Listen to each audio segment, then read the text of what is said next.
নমস্কার বন্ধুরা, হাসি খুশি রান্নাঘরে আপনাদেরকে অনেক অনেক স্বাগত। আজকে আবার একটা নতুন রেসিপি নিয়ে এসেছি। আজকে রেসিপি হলো গিয়া পটল পোস্ত। সেই জন্য আসেন দেখেন আমার কি কি লাগবে। এই যে দেখুন, আমি 300 গ্রাম পটল এনেছি, খুব সুন্দর সুন্দর দেখে। পটল তো লাগবেই, লাগবে কাজু, বাঙ্গা কাজু দিয়েছি, কাঁচা লঙ্কা, আদা, পোস্ত। পরিমাণ বুঝে দেবেন, পরিমাণ কম তো সেই জন্য 4 চামচে 2-3 চামচ নিয়েছি। লাল শস্য, কালো শস্য, চিনি, সরিষার তেল, নুন। আর যদি কিচ্ছু লাগে আমি দেবো, আপনারা দেখবেন। এখন পটলগুলো কেটে ফেলবো, লাইটগুলো এদের উপরে খোসাগুলি চেঁচে ফেলে দেবো। তারপর এই সাইড থেকে একটুখানি কেটে দেবো, এতে তেল মশলা খুব ভালো করে ভিতরে ঢুকি। তারপর আমি আরেকটা কেটে আপনাদেরকে দেখাচ্ছি। খুব ভালো করে এইভাবে উপরে খোসাগুলো ফেলে দেবো। আপনারা যদি মনে করেন একটুখানি খোসা ফেলেই দেবেন, তাহলে মাঝে মাঝে একটুখানি ফেলবেন, আমার মাঝে মাঝে রাখবেন। এইভাবেও করা যায়, এইভাবেও করা যায়। খোসা থাকলে ভালো হয়, খোসা ফেললে পরে বেশি নরম হয়ে যায়।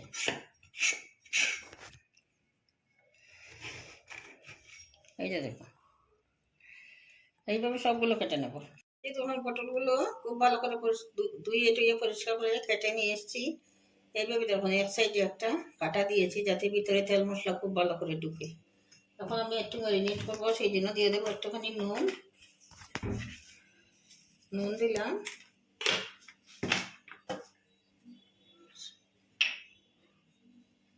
সামান্য রিফাইন তেল। হলুদ আমি আনিনি, আনবো। হলুদও দিলে দেওয়া যাবে, আমি দিলাম না হলুদ। দিয়ে আধা ঘন্টার মতো রেখে দেবো, একদম নরম হয়ে যাবে খোসাটা। তারপরে আমি ফ্রাই করবো। তখন আমি পোস্ত আর শস্য, আদা, কাঁচা লঙ্কা, কাজু আমি বেটে নিয়ে আসি, তারপরে আপনাদেরকে দেবো। এই যে বন্ধুরা, আমার বাটাবাটির কাজ শেষ। শস্য বেটে রেখেছি, পোস্ত আর আদা, কাঁচা লঙ্কা একসঙ্গে, এখানে কাজু বাটা। আর ফোড়নে দেবো 3টা শুকনো লঙ্কা, আর কাঁচা লঙ্কাগুলো পরে ফ্লেভারের জন্য দেবো। তখন আমি কড়াই বসিয়ে দিয়েছি, কড়াইয়ে দিয়ে দেবো তেল। আমি সরষের তেল দিয়ে করছি রান্নাটা।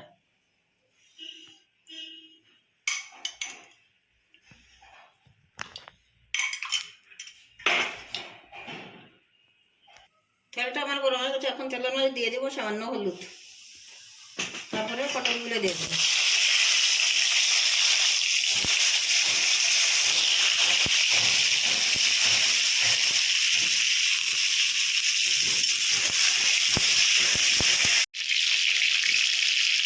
আমার পটলগুলো ভাজা হয়ে গেছে, আর প্রয়োজন নাই ভাজা, এখন উঠে করবো। এই যে তখন করছি।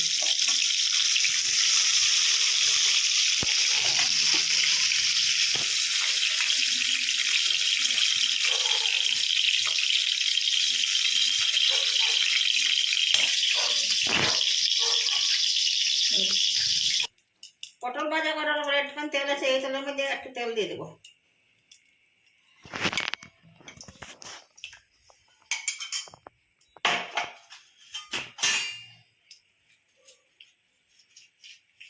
তিনটা শুকনো লঙ্কা। এই তরকারিটা আমি সম্পূর্ণ নিরামিষ করছি, এটাতে কোনো পেঁয়াজ রসুন থাকবে না। আপনাদের যদি ভালো লাগে তাহলে পেঁয়াজ রসুন দিয়েও করতে পারবেন। তেলের মধ্যে দিয়ে দিলাম একটুখানি হলুদ, তাহলে কালারটা খুব ভালো আসবে। এখন দিয়ে দিলাম পোস্ত বাটা।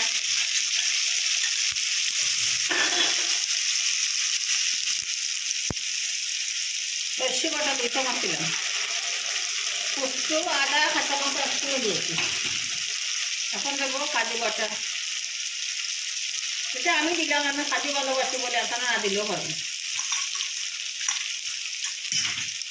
কোনো অসুবিধা হবে না দিলেও হবে।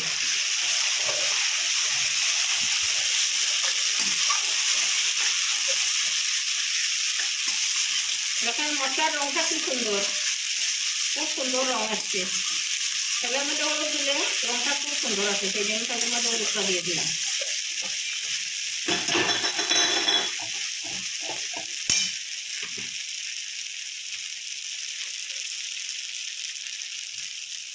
এখন দিয়ে দেবো পরিমাণ মতো নুন,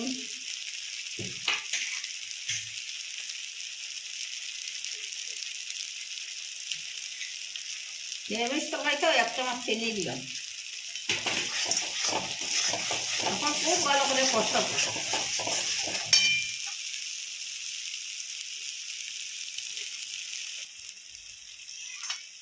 বাটাবাটি যে করেছিলাম ওই বাটিগুলো দই একটুখানি জল দিয়ে দিলাম।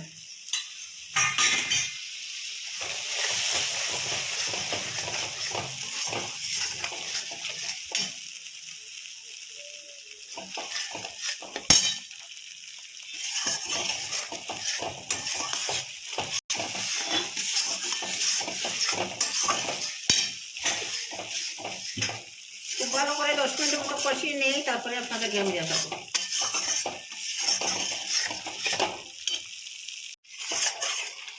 বন্ধুরা আমার খুব ভালোভাবে কষানো হয়ে গেছে, মশলা থেকে তেল ছেড়ে দিয়েছি, প্রায় 10 মিনিট কষিয়েছি। এখন পটলগুলো দিয়ে দেবো।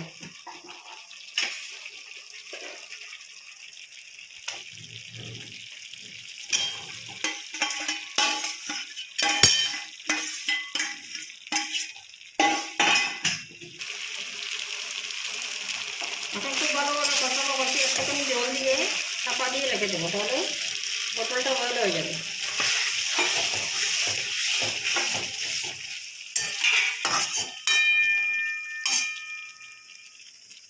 পটলটা যতক্ষণ বয়েল হবে না ততক্ষণ কিন্তু অপেক্ষা করতে হবে। চাপা দিয়ে রেখে দিলাম 10 মিনিটের জন্য। চাপাটা এখন উঠিয়ে ফেলবো।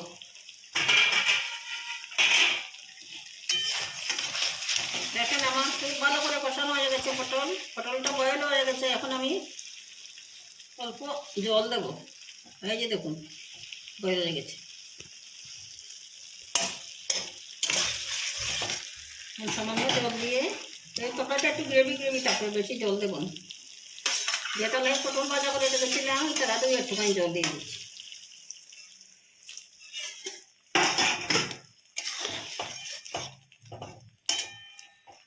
এখন আবার চাপা দিয়ে, এমনিও রাখতে পারি, চাপা দিয়ে রাখলে ভালো হবে, খুব ভালো বয়েল হবে। চাপা দিয়ে আরও কিছুক্ষণ রান্না করে তারপরে আপনাদেরকে দেখাবো। এখন দিয়ে দিলাম ফ্লেভারের জন্য 4টা চিরা কাঁচা লঙ্কা, আবার চাপা দিয়ে দিলাম। দেখেন আমার পটল পোস্ত একদম রেডি। এখন নামিয়ে পরিবেশন করবো, পরে আপনাদেরকে দেখাবো। দেখেন বন্ধুরা আমার পটল পোস্ত একদম রেডি। কিরকম লাগছে আপনাদের, ভালো লাগছে নাকি? তো বন্ধুরা আমার পটল পোস্ত কিরকম হয়েছে এইভাবে বানিয়ে খেয়ে দেখুন, আমি যেভাবে বানিয়েছি খুব ভালো লাগবে। ভাত, রুটি, পরোটা সব কিছুর সঙ্গে খেতে পারবে। যদি আমার রেসিপিটা ভালো লাগে বন্ধুরা তাহলে লাইক, শেয়ার এবং সাবস্ক্রাইব করবেন। নতুন বন্ধুদেরকে বলছি, যদি আপনারা এখনো সাবস্ক্রাইব না করে থাকেন তাহলে দয়া করে সাবস্ক্রাইবটা করে দেবেন আর বন্ধু হয়ে পাশে থাকবেন। আজকের মতো এখানেই শেষ করছি। ভালো থাকবেন, সুস্থ থাকবেন, নমস্কার।